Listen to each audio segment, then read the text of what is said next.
The 1960s remain etched in British memory as a decade of transformation. Harold Wilson spoke of the white heat of technology.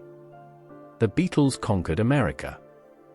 Hemlines rose, tower blocks climbed skyward, and a nation that had endured rationing and austerity began to embrace prosperity with cautious optimism. Yet beneath the headlines of Carnaby Street and Beatlemania, a quieter revolution was unfolding on Britain's roads. The motor car, once the preserve of doctors and businessmen, was becoming democratized. Families who had never owned anything more mechanized than a bicycle were suddenly driving to the seaside on bank holidays. Factory workers were parking modest saloons outside terraced houses. The internal combustion engine was reshaping British geography, culture, and aspiration. This is the story of the 10 best-selling cars of the remarkable decade, machines that carried Britain from post-war constraint into the modern age. One vehicle, more than any other, would change the nation forever. We have compiled sales figures, production records, and contemporary accounts to present the definitive list. From practical runabouts to family saloons, these are the cars that defined 1960s Britain. Number 10. Hillman Minx. The Hillman Minx Series 3 arrived in 1959 and carried its reputation into the early 60s as a thoroughly dependable middle-class saloon. Built by the Roots Group in Coventry, it offered conventional engineering wrapped in respectable styling that appealed to bank managers and civil servants alike. The Minx provided adequate space for a family of 4, reasonable fuel economy, and the sort of mechanical simplicity that local garages could maintain without specialist training. It was never flamboyant, never revolutionary. Yet in an era when reliability mattered more than excitement, the Minx sold steadily throughout the decade. Its modesty was its strength, embodying the pragmatic values of a generation still wary of ostentation. Number 9. Triumph Herald. Introduced in 1959, the Triumph Herald became a familiar sight on British roads throughout the 60s. Its most distinctive feature was a turning circle of just 25 feet, achieved through independent front suspension and chassis engineering that allowed the front wheels to turn at unusually sharp angles. This made the Herald remarkably maneuverable in cramped urban streets and narrow country lanes.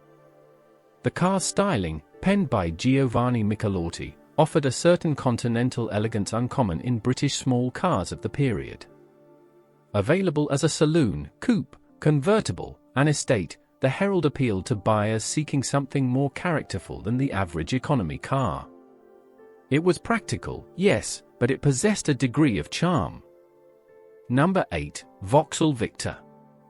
General Motors' British subsidiary, Vauxhall, positioned the Victor as a sturdy family car for Middle England. The FB series, launched in 1961, abandoned the chrome excesses of its American-influenced predecessor for cleaner, more restrained lines. Mechanical reliability and ease of maintenance became the Victor's calling cards. It was a car for salesmen covering long motorway miles, for families taking annual holidays to Devon or North Wales. The Victor represented aspiration within reach, a step up from the economy class without venturing into luxury territory. Production at Luton ran into hundreds of thousands throughout the decade. It was a car that knew its place in Britain's social hierarchy and fulfilled its role without pretension. Number 7. Ford Anglia. The 105e Ford Anglia, launched in 1959, brought American styling cues to the British mass market. Its reverse-angle rear window became instantly recognizable, a design flourish that distinguished it from every competitor. Beneath the unconventional styling sat Ford's new overhead valve engine, a significant improvement over previous side valve units. The Anglia offered brisk performance for its class and reasonable running costs. Young couples bought them as first cars. Traveling salesmen appreciated their durability. The Anglia appeared in films and television programs, cementing its place in popular culture. Ford's Dagenham plant produced them in vast numbers, and they spread across Britain's expanding road network. The Anglia was modern without being radical, different without being threatening. Number 6. Vauxhall Viva. Vauxhall introduced the Viva in 1963 to compete directly with Ford's compact offerings. It was engineered specifically for the British market, smaller and more economical than the Victor, yet offering sufficient space for urban families. The Viva's simple mechanical layout and conventional rear-wheel drive configuration meant repair costs remained manageable. It appealed to the same buyers who might have considered an Anglia or a Morris Minor, practical people seeking reliable transport without unnecessary complication. The car sold particularly well to fleet buyers and driving schools. Its ubiquity on British roads throughout the mid to late 60s reflected the decade's democratization of motoring. The Viva was unpretentious transport for an increasingly mobile working class. If these memories of 1960s Britain resonate with you, we would be grateful if you would subscribe to Britain Rewind. Our videos explore the everyday details of post-war British life, the objects and experiences that shaped a generation. A like helps us reach others who share this interest in our recent past. Now, let us continue our countdown to the car that transformed Britain. Number 5. Austin Morris 1100. When the Austin 1100 and its badge-engineered Morris counterpart arrived in 1962, they represented Alec Isagonis' attempt to apply Mini principles to a larger family car. Front-wheel drive, transverse engine, compact dimensions with surprising interior space. The 1100 introduced hydroelastic suspension, an interconnected fluid system that provided a remarkably comfortable ride on Britain's often inadequate road surfaces. The car handled with assurance and offered genuine practicality. Families discovered they could accommodate for adults and luggage without resorting to a cumbersome traditional saloon. The 1100 became Britain's best-selling car in 1962 and held that position for much of the decade. It proved that advanced engineering could be packaged affordably, demonstrating that British innovation still commanded respect. Number 4. Ford Cortina. Ford's Cortina, launched in 1962, was conceived as transport for the aspirational middle classes. It offered a range of engines and trim levels, allowing buyers to choose according to their budget and self-image. The Cortina was conventional in engineering, rear-wheel drive with a front-mounted four-cylinder engine, but its success lay in understanding what ordinary British families wanted: space, reliability, affordability, and a degree of style. The Cortina became ubiquitous, seen outside suburban semi-detached houses, in factory car parks, and on motorways heading towards seaside resorts. Ford's marketing emphasized modernity and value. The name itself, borrowed from the Italian ski resort Cortina d'Ampezzo, suggested sophistication. Over 1 million Cortinas were sold during the 60s. It was the car of Middle Britain. Number 3. Ford Anglia and Cortina combined impact. Taken together, Ford's strategy throughout the decade becomes clear. The Anglia served young buyers and the budget-conscious.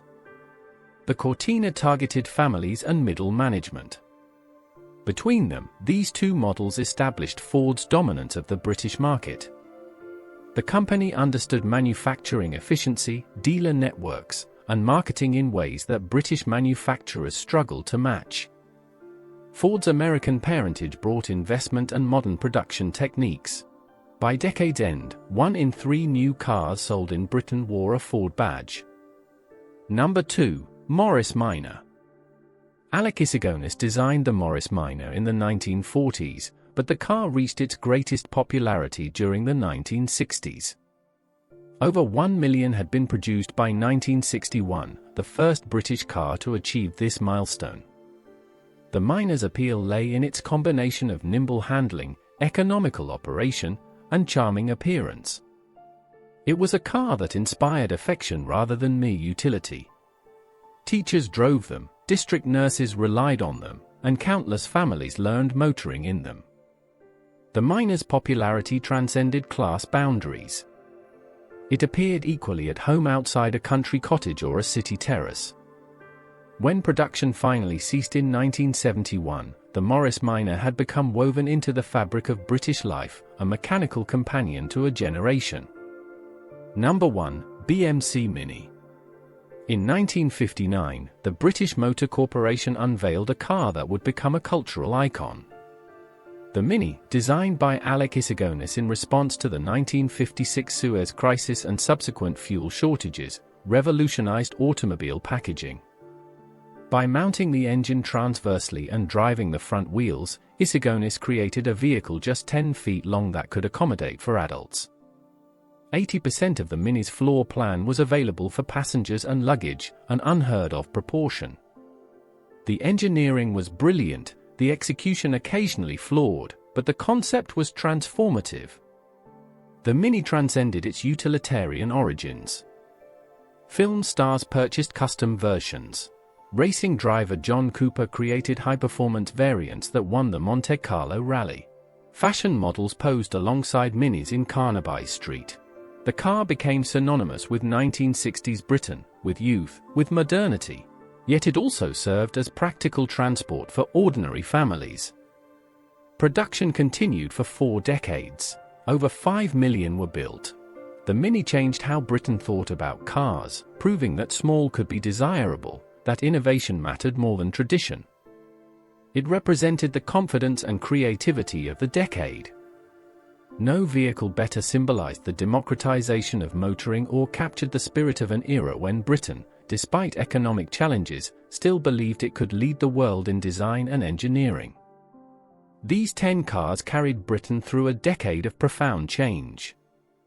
They transported families to new housing estates on the edges of expanding cities. They enabled workers to commute from suburbs that rail lines did not reach. They made possible the weekend leisure that became central to British life. The motorcar, in the 1960s, ceased to be a luxury and became a necessity, reshaping communities and expectations. If you remember these vehicles, or if your family owned one, we would welcome your recollections in the comments below. Which car featured in your childhood? What memories do they evoke? Please consider subscribing to Britain Rewind for more explorations of post-war British life. Press the like button if this video resonated with you, and explore our other videos about the objects, places, and experiences that made Britain what it is today.